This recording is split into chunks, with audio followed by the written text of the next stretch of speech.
Olá, mais um Questão de Pele e eu tô aqui muito feliz de estar apresentando esse tema que vocês vão amar. Eu tô com 3 médicos especialistas em oftalmologia.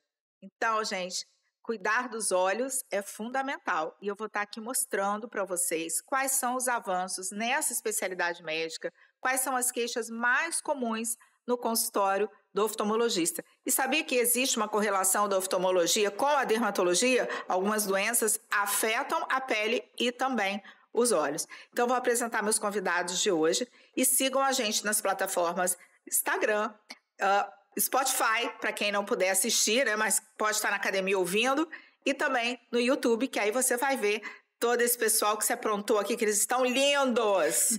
Bom, então, prazer aqui. Primeiro eu vou apresentar o Dr. Guilherme Camilo, que foi meu colega de FMC, fizemos faculdade juntos. Então, assim, temos toda uma história de anos. Guilherme é médico oftalmologista especialista em doenças da retina e vítreo, um retinólogo. Também a doutora Cristiane Rangel, que é minha amiga querida, oftalmologista pelo Hospital Naval Marcílio Dias e também fez um ano de retina no Hospital do Fundão. E doutor Guilherme Araújo, que eu estou tendo o prazer de conhecer hoje. Amo os médicos da nova geração, né? Que já entram no mercado com muita vontade de trabalhar, de investir. O Guilherme, além de ser oftalmologista, especialista em córnea, refrativa, catarata e lente de contato, está fazendo um fellow no Hospital dos Olhos do Paraná. Então, está morando em Curitiba atualmente. Prazer, Guilherme. Então, prazer, obrigada por vocês terem essa disponibilidade aí no dia de sábado de estar aqui comigo, né? Então, vocês podem falar um pouquinho. Cristiane, quer começar? Não, obrigada, Ana. Eu acho muito importante esse tipo de discussão, porque se a gente conseguir ajudar o paciente a livrá-lo, né, da cegueira, ajudá-lo a entender a necessidade de fazer uma consulta oftalmológica, já vai ser maravilhoso. Muito importante o seu trabalho. E aí, Guilherme? E aí, Ana, tudo bem? Obrigado pelo convite. A gente está aqui para poder tentar passar para os pacientes as novas tecnologias e avanços nos tratamentos que estão chegando aí, que vão ajudar muitos pacientes aí para frente. Com certeza, tem muita coisa nova no oftalmo. E o Guilherme aí, que em breve estará morando em Campos, né? Porque a esposa já mora aqui. E aí estamos ansiosos para mais um oftalmologista aí com a gente, né? Primeiramente, agradecer a oportunidade. Para mim é de muita honra estar no meio de grandes oftalmologistas em Campos. Então, gente, vamos começar falando um pouquinho em relação às crianças, né? Como que vocês têm visto de uns anos para cá, vocês que estão há mais tempo, né, no mercado, já há alguns anos, se existe alguma incidência maior de determinadas patologias oculares, ou se vocês têm visto que com o passar do tempo algumas têm diminuído a incidência por mudança de estilo de vida?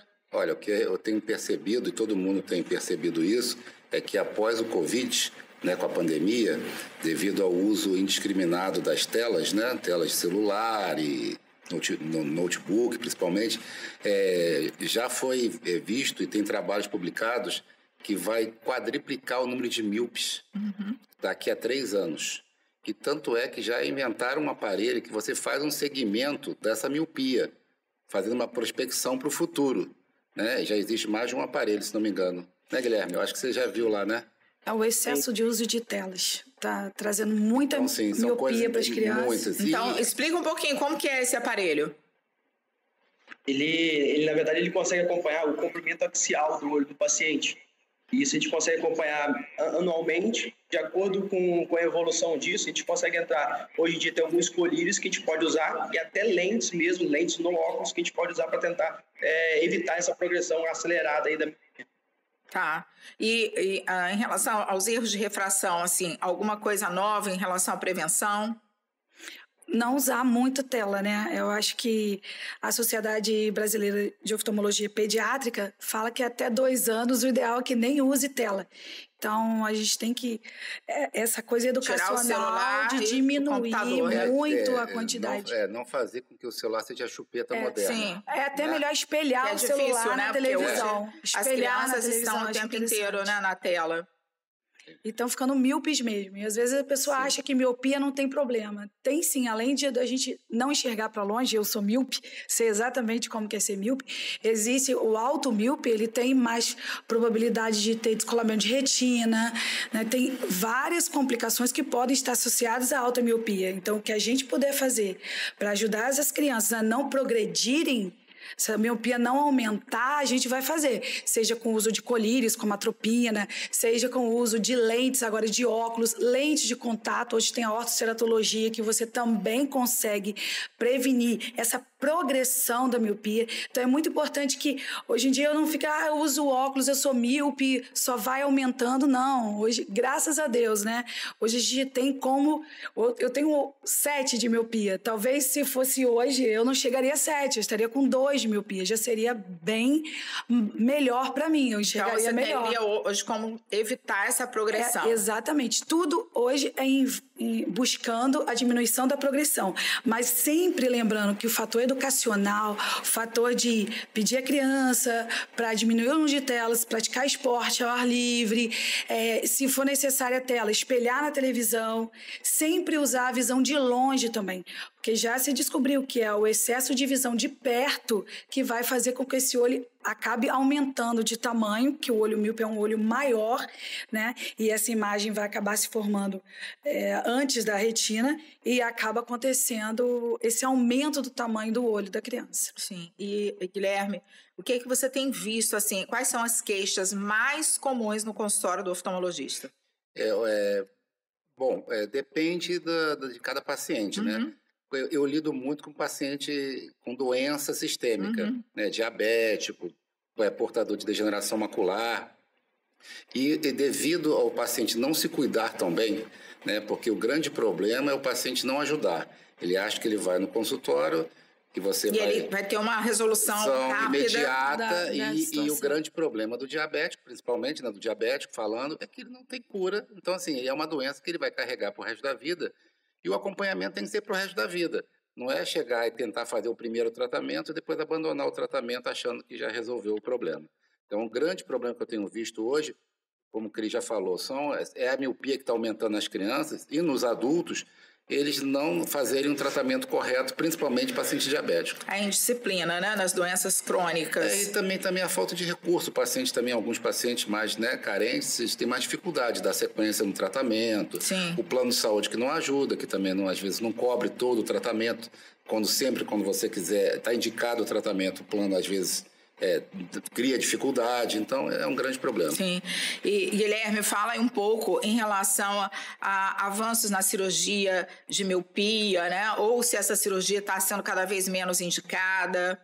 Então, hoje em dia, a gente tem resultados incríveis, assim, com o que a gente chama de cirurgia refrativa, que são cirurgias que aquele paciente, como a colega falou, que durante a infância não acompanharam em relação à miopia, até porque naquela época não tinha tratamento, não tinha um controle disso. E hoje em dia a gente encontra pacientes totalmente dependentes de óculos, dependentes de lente de contato, que estão insatisfeitos com o uso do óculos. E hoje tem a opção da cirurgia refrativa, que a gente consegue corrigir isso com alto índice de satisfação, pós-operatório imediato, o paciente já sai do centro cirúrgico enxergando, com poucos sintomas, recuperação visual praticamente imediata, dependendo da técnica utilizada. E a segurança realmente é muito grande, né? Os índices de efeitos adversos é mínimo, né? Exatamente, e principalmente em relação à satisfação. Hoje, a cirurgia refrativa, ela chega a índices de satisfação até maiores do que relacionada à cirurgia plástica. Então, na prática, vocês veem exatamente isso, que a cirurgia tem sido cada vez mais indicada, né? Sim, as técnicas estão cada vez mais modernas, né? Mais seguras, né? Com resultados fantásticos. Porque no início do tratamento da cirurgia refrativa, era com cirurgia com bisturi de diamante e causou muitos problemas, né? Ceratotomia radial, nós temos vários amigos, né? Que então, operaram essa técnica. Então... eu tenho miopia, não é muito, né? 2,5. Se não aumentou, porque já tem 5 anos que eu não faço exame oftalmológico, tem que colocar meu exame em dia. Mas, de qualquer forma, assim, eu nunca quis fazer cirurgia com medo das complicações que eu via na época. Mas hoje está muito seguro, né, Guilherme? Hoje está muito seguro. Assim, dependendo da técnica, principalmente a LASIK, que é uma que a gente usa bastante, o paciente já sai do centro cirúrgico andando, enxergando 100% de visão, tem no máximo 1 dia de desconforto, 2 dias, no outro dia vida normal, e aí com a recuperação, assim, muito boa, com índice de satisfação já imediato, assim. Claro, quando bem indicado, né? A gente tem que fazer exames pré-operatórios, claro, se aquele paciente for bem indicado, não tiver nenhuma contraindicação aos resultados operatórios. Tá? Em relação à catarata, fala um pouco, Guilherme Camilo, sobre isso. O que a gente tem de evolução? A catarata hoje, como o Cris, né, já tinha comentado, a gente em off aqui falando, principalmente hoje as lentes de trifocais ou as multifocais, né, que deixam o paciente em quase da totalidade livre de correção visual, né? E sendo bem indicado também não é para todos os pacientes, né? Alguns não vão se beneficiar tão bem com as lentes multifocais ou trifocais. Cris estava no último congresso, ela viu algumas coisas interessantes lá. Passa para a gente aqui. Acho que fala aí, Cristiane. É muito importante ser bem indicada. As lentes são maravilhosas. São lentes, o que a gente chama de lente premium, né? Hoje em dia, a gente consegue...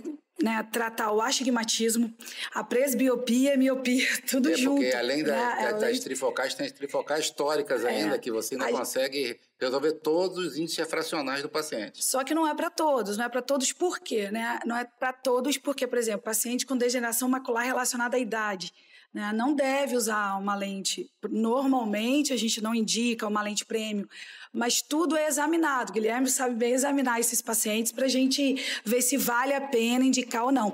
Porque as lentes, todas elas trabalham com a difusão da energia luminosa. Então, a trifocal vai divergir mais ainda a energia luminosa.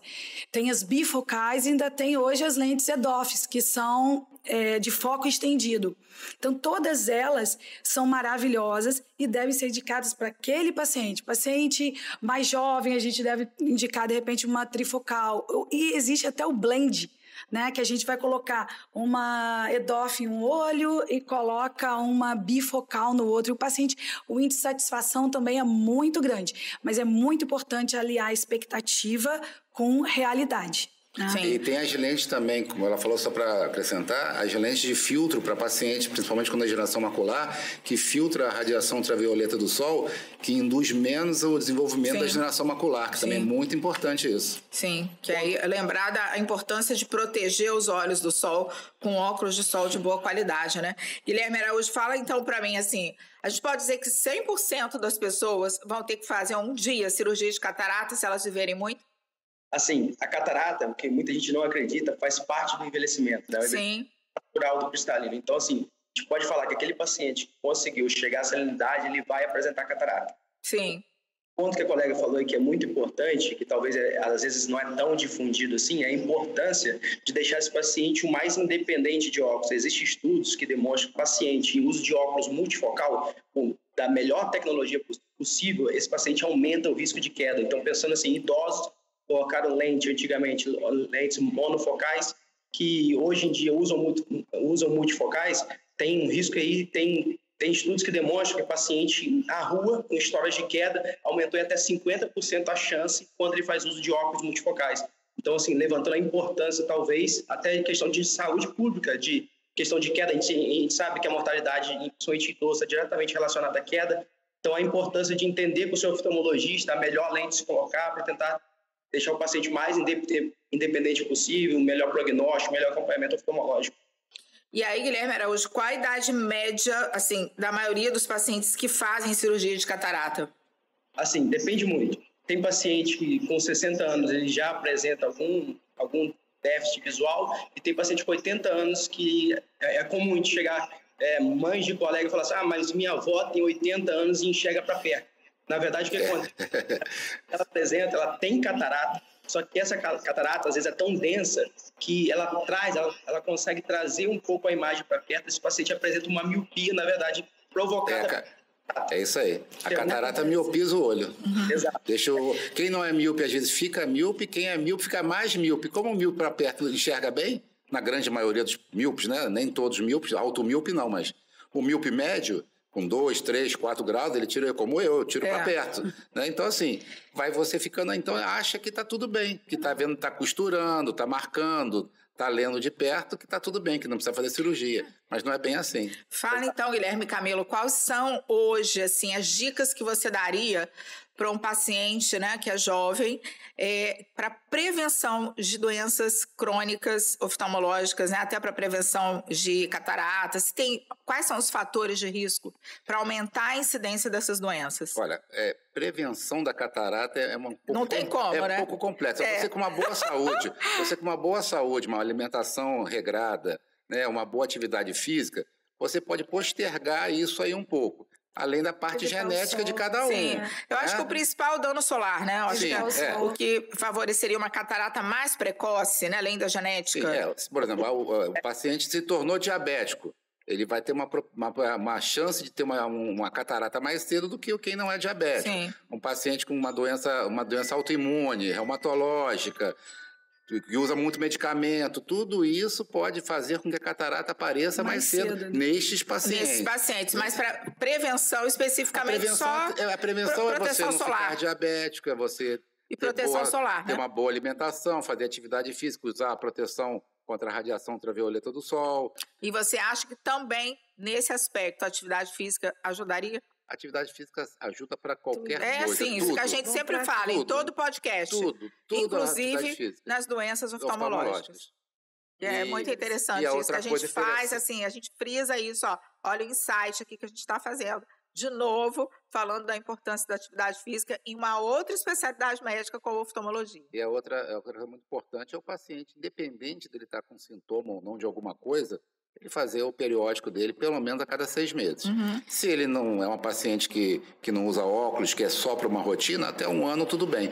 Mas aquele paciente que já tem uma chance de desenvolver alguma coisa, a cada 6 meses é bom fazer uma... Estou atrasadíssima, que vergonha. Eu não atraso nada, meus exames sempre em dia. Tem doença que é silenciosa. Sim. Então a gente tem, por exemplo, o glaucoma, que é uma doença silenciosa normalmente. E muitas vezes o paciente já chega com grande perda de campo visual e é uma perda de campo irreversível. E não sentia nada, não sentia dor. Tem paciente que não tem nada. Sim. Como um paciente que é hipertenso e que não tem sintomatologia. Vai chegar no cardiologista, tá lá ele com a pressão alta. Sim. É muito triste pra gente. Quando a gente pega o paciente com um tubo, né? Já com uma visão tubular. E tem algum avanço no tratamento do glaucoma? Existem alguns avanços, mas ainda o tratamento clínico é o melhor para esse paciente não chegar à cegueira. O que existe, a gente tem os tubos agora, né? Os tubos, o que seria isso? É uma cirurgia fistulizante. Fistulizante. Você faz uma fístula, você cria falando legalmente, um ralo novo para o olho, né? E são válvulas que você coloca... Para diminuir a pressão. Para diminuir, para drenar mais o líquido que tem dentro do olho para poder diminuir a pressão intraocular. Tá. Guilherme Araújo, você que está aí, né? Fazendo esse fellow cheio de gás, me fala o que tem de avanço, o que tem de promissor que a gente pode esperar nos próximos anos na oftalmologia. Agora falando um pouco de promissor para campus, né? Em campus, infelizmente, a gente ainda não tem nenhum serviço em transplante de córnea. E aqui a gente tem um serviço bem com transplante de córnea. Se Deus quiser, eu retornando, a gente tentar implantar de alguma forma isso. A gente sabe que hoje a demanda é muito grande, tem muitos pacientes... Sim. Aguardando um longo período para transplante de córnea. Em relação a novas tecnologias, antigamente qualquer problema de córnea a gente fazia o que a gente chama de transplante penetrante. A gente tinha que tirar a córnea inteira do paciente e substituir por uma córnea doadora. Hoje em dia, dependendo da patologia, a gente consegue substituir apenas só aquela camada que está doente. Por exemplo, paciente com distrofia de Fuchs, que ele tem uma doença só na camada endotelial. Só para a população em geral ter ideia do que seria isso em espessura, seria mais ou menos correspondente em torno de 6 a 10 micras, assim. É mais ou menos 6% da espessura de um papel, mais ou menos. A gente consegue trocar só essa camada sem afetar em nenhum outro fator do olho, apenas trocando essa camadinha ruim e colocando uma camada boa no lugar dessa. O paciente, assim, com recuperação incrível, um pós-operatório de imediato. O paciente fica 3, 4 dias ruim e de pouco a pouco a córnea vai clareando e retornando a visão, a atividade normal. E a cirurgia oferece bastante segurança também, né? Também. E Guilherme, o que você vê de promissor? São 2 Guilhermes, né? Guilherme Araújo e Guilherme Camilo agora. Olha, na retina, por exemplo, dos últimos anos para cá foram as injeções intravítreas para o tratamento dos edemas maculares de degeneração macular, retinopatia diabética, oclusão venosa. Mas, por exemplo, a degeneração macular, até então, ela é dividida em duas degenerações, a seca e a úmida. A úmida você trata com as injeções. E a seca, até então, você não tinha tratamento. Esse paciente, às vezes, a grande maioria ia para uma retina atrófica que não tinha mais reversão do quadro visual central dele. E agora, no último Congresso Brasileiro de Retina, que teve no Rio, eu fui convidado para fazer parte lá da apresentação do novo tratamento da degeneração macular seca, que é um aparelho chamado Valeda, que ele faz uma fotobiomodulação do epitélio pigmentar da retina. Os estudos ainda são muito iniciais. Os colegas que já têm o aparelho, para você entender, o tratamento ele foi dividido em 2 etapas. São 9 semanas de tratamento inicial, 4 meses depois você faz mais 9 sessões do tratamento. Então são sessões... 2 ciclos. Segunda, quarta e sexta, segunda, quarta e sexta, segunda, quarta e sexta, 4 meses depois, segunda, quarta e sexta, segunda, quarta... Ainda não tinha nenhum dos colegas já iniciado o segundo ciclo, ainda estava só após o primeiro ciclo. Se mostrou promissor, mas ainda requer um tempo ainda de estudo. Talvez ano que vem, já após o segundo ciclo, a gente possa trazer mais informações realmente da melhora disso. Pelo que alguns colegas, um colega até lá do Paraná, quem mais tem paciente é um colega lá do Paraná. Ele tem 80 pacientes que ele já tinha realizado o tratamento. E mais ou menos em torno de 60%, 65% tiveram uma boa resposta. Paciente que, por exemplo, que não conseguia realizar as tarefas dele sozinho, já estava começando a realizar as tarefas sozinho. Que bom. Então, ainda está no início, mas a grande novidade hoje da retina é esse tratamento da fotobiomodulação para degeneração macular relacionada à idade de forma seca. E as injeções, vai dar certo, com certeza. E as injeções para os pacientes que precisam para edema macular de N causas. E a gente usa a fotobiomodulação, que é um laser de diodo de baixa intensidade, né, na dermatologia para várias situações, né? Desde acne, rejuvenescimento, alopécia, né, queda de cabelo. Bom, Cristiane, fala para mim um pouco sobre lentes de contato, né? Você acha que as pessoas têm cada vez procurado mais o uso de lentes para correção dos problemas de refração, ou você acha que ainda existe um pouco adaptação? As pessoas buscam, né, soluções, né? A lente de contato é uma delas. Eu acho que está bem difundido as complicações possíveis com lente de contato, como úlcera de córnea. Os pacientes ainda têm um pouco de medo, mas sabendo usar, a lente é uma ótima opção terapêutica. Hoje em dia a gente tem uma gama de soluções para os problemas refrativos. E a lente de contato é muito boa. Hoje em dia tem até a ortoceratologia, que você usa uma lente durante a noite, tira durante o dia, está enxergando. Existem as lentes coloridas, estéticas, existem a lente para miopia, estigmatismo, até lente multifocal. A gente tem lente de contato multifocal também para ajudar o paciente a ficar mais pleno na sua visão. Conseguir enxergar de longe, perto e médio, né?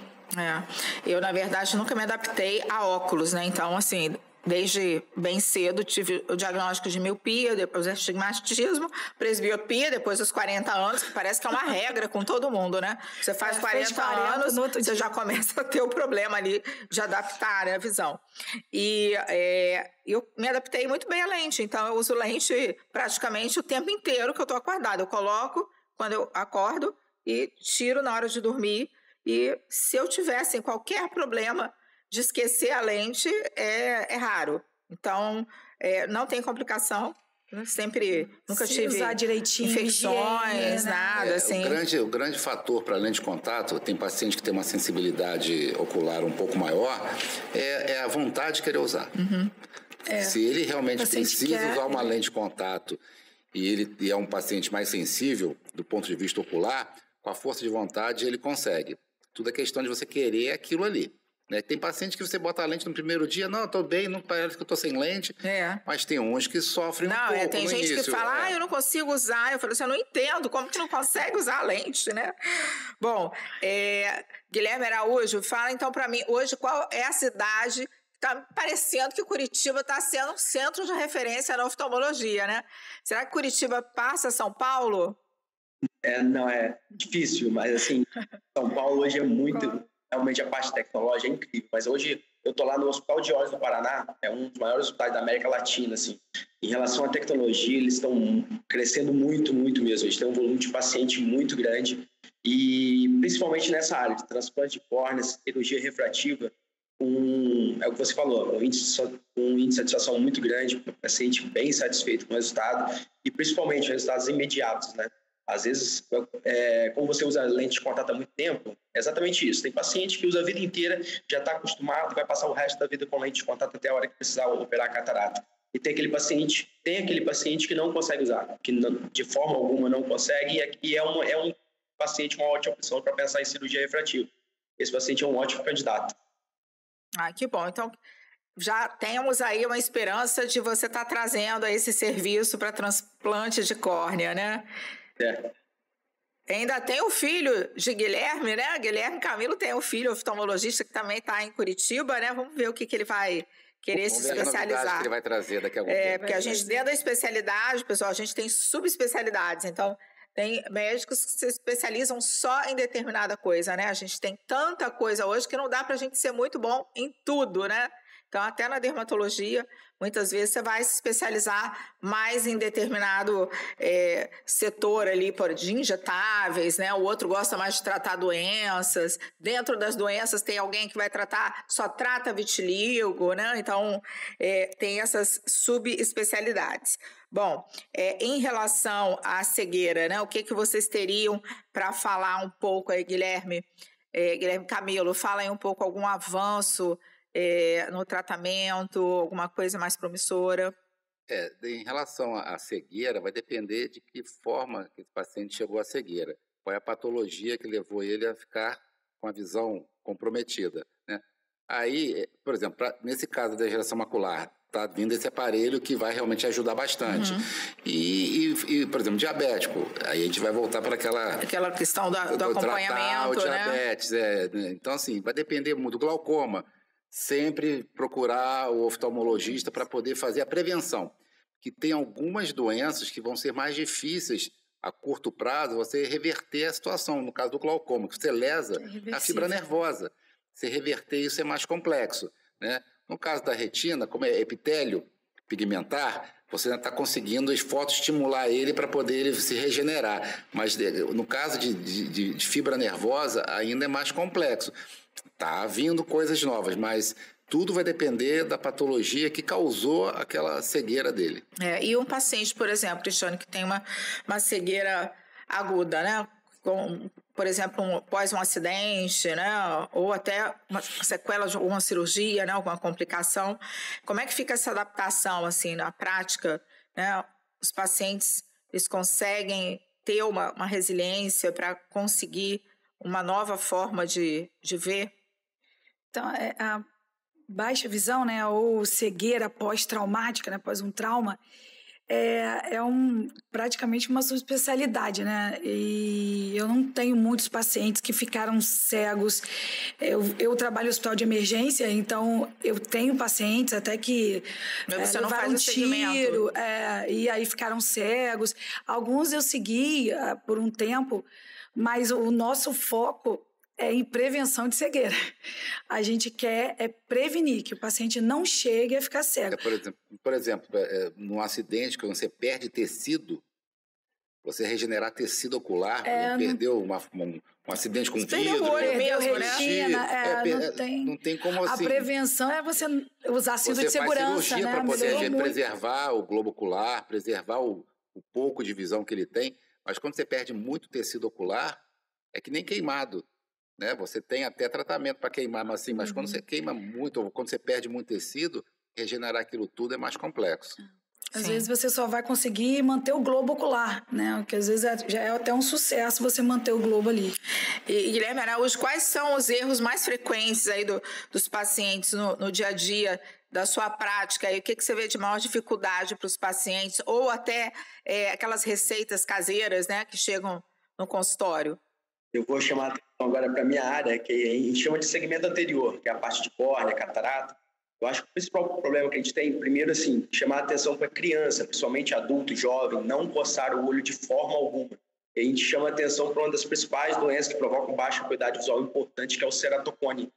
É uma doença totalmente que dá para acompanhar, dá para controlar a doença, melhorar bastante a visão do paciente, com simples passos. A gente sabe que é um fator de risco muito importante o coçar do olho. Um outro fator que é muito importante, que infelizmente acontece, os pacientes acharem que colírio é tudo igual. Eu acho que é um principal problema que a gente encontra na emergência. Lá a gente faz transplante de córnea, não é incomum a gente encontrar paciente de zona rural que teve trauma ocular com vegetal usando um colírio de forma inadequada e evoluir com a úlcera de córnea grave por causa fúngica e ter que evoluir para um transplante de um dia para o outro e de urgência.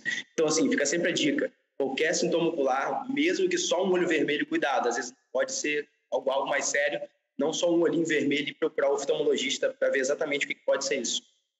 Eu acho que o olho vermelho deve ser uma das queixas mais frequentes no consultório do oftalmologista, né? Não, Guilherme? Sim. Guilherme Camilo agora. A gente atende muito paciente com hiperemia ocular, com olho vermelho, de causa alérgica, de causa infecciosa. Tem uma rosácea. Sim, a gente atende, eu não pego nem tanto muito paciente com quadro dermatológico, assim, causando, não. Eu pego mais paciente com causa reumatológica, né? Tem muito paciente que usa medicação para lúpus, artrite, né?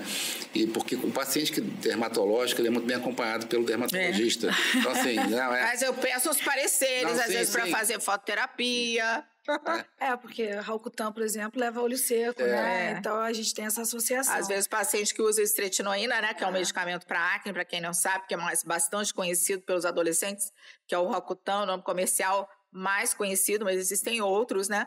Causam um ressecamento generalizado, porque ele diminui a atividade das glândulas em todo o corpo, inclusive não só na pele, mas nas mucosas, né? E o olho acaba sofrendo. Em algumas situações, a gente tem que encaminhar para o oftalmologista quando existe realmente um ressecamento muito acentuado. Rosácea também tem muito caso de blefarite. E a própria dermatite seborreica, a caspa, né? Sim. Que também tem a blefarite. A blefarite está associada, né, com a dermatite seborreica, né? Exatamente. Acompanha. Quando tem um, tem outro, né? Então... E nós não podemos deixar de falar também, não sei se Cristiane quer falar sobre isso, sobre estrabismo. O que tem de diferente, assim, nos últimos anos? Acho que o novo é o Botox, né? Que hoje em dia tem se tratado até... Mas o Botox já está antigo no estrabismo, né? Porque, na verdade, foi o casal Carruthers que começou nos Estados Unidos a fazer um casal de oftalmologistas, né? Foi a partir do tratamento do estrabismo que a toxina botulínica começou a ser usada na área dermatológica, né? Na parte do estrabismo não tem, sim, grandes avanços, não. Em criança é oclusão, exercício óculos feitos de maneira especial e as cirurgias quando são indicadas para serem feitas. E o detalhe é que você tem um prazo para fazer o tratamento, tanto clínico quanto cirúrgico, né? Porque depois que a visão está totalmente formada, os músculos totalmente formados, às vezes você opera, você alinha o olho e depois ele desvia de novo ou ele fica com diplopia, com visão dupla.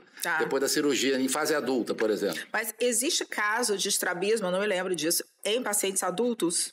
É aquele que não foi cuidado na infância. Não, que apareça depois, não? Sim, você pode ter estrabismo de causa neurológica, oftalmológica, diabético. O diabético, às vezes, descobre que ele é diabético quando ele chega no seu consultório e fala assim...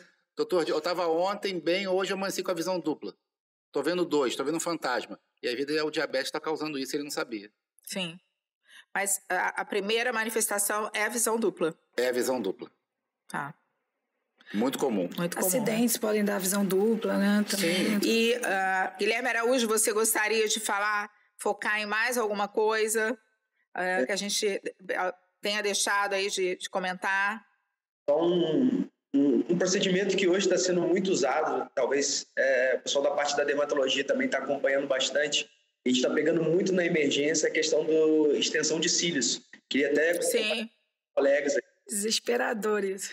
Pega muita coisa aqui, tipo assim, coisas que, assim, lesão de córnea, cola dentro do olho, falta de higiene mesmo, entender como que seria, considerando que aqui não é um aparato novo no olho.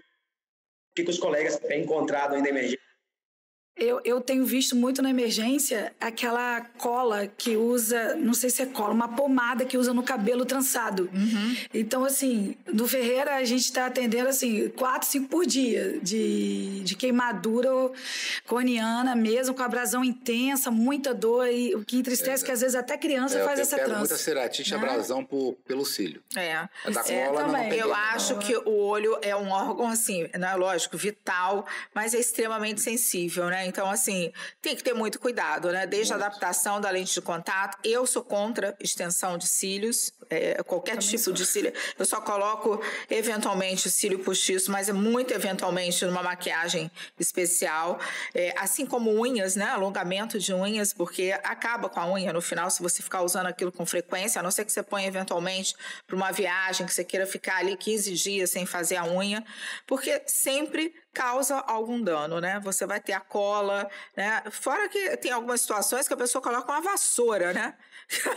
Eu não sei como é que alguém acha bonito, porque às vezes eu vejo umas pacientes que elas estão totalmente, como é que eu vou dizer, transformadas, né? Com mega ré, com a vassoura no olho, a lente de contato colorida.